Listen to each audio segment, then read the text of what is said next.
as a segue, and then Kamal jump on in, is that I don't think you can read or listen to Nkrumah, Kwame Ture, Sekou Ture, Patrice Lumumba, Anta Diop. I don't think you could read or listen to folks like that and feel like they are suffering a de-ancestralized, menticide approach to solving the problems of African people, even as they worked with the labels at times of Marxism or socialism and incorporated them into their work and logics. But anyway, Kamal, go ahead, man. You jumped in. Jump on in.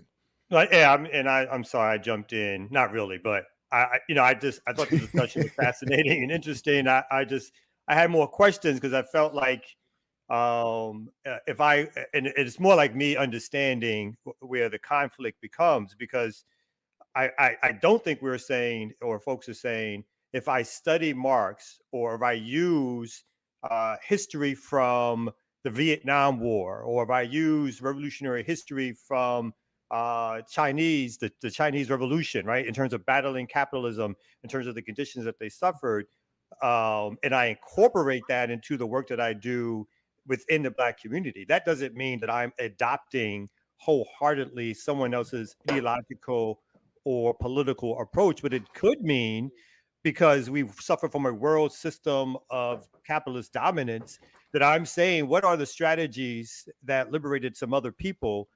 Are some of those strategies applicable to my struggle?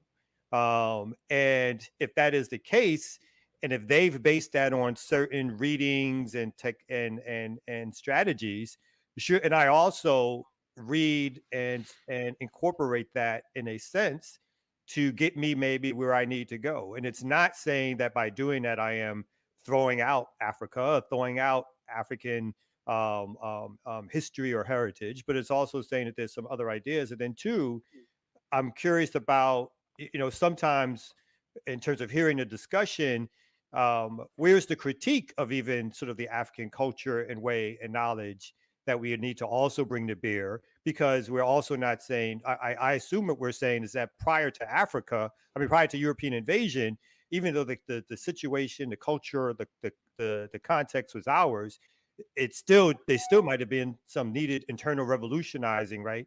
Because there are things that needed to be corrected. So even if we go back to our own history and say that is the basis of where we need to build sort of a revolutionary practice that frees us from white supremacy, still, that's not enough to say that frees us from all oppression, because even within the different cultures and societies, there's a suffering of oppression that was within that's going to also need some context for being liberated. So those are kind of questions, comments I was curious about based on what I was hearing.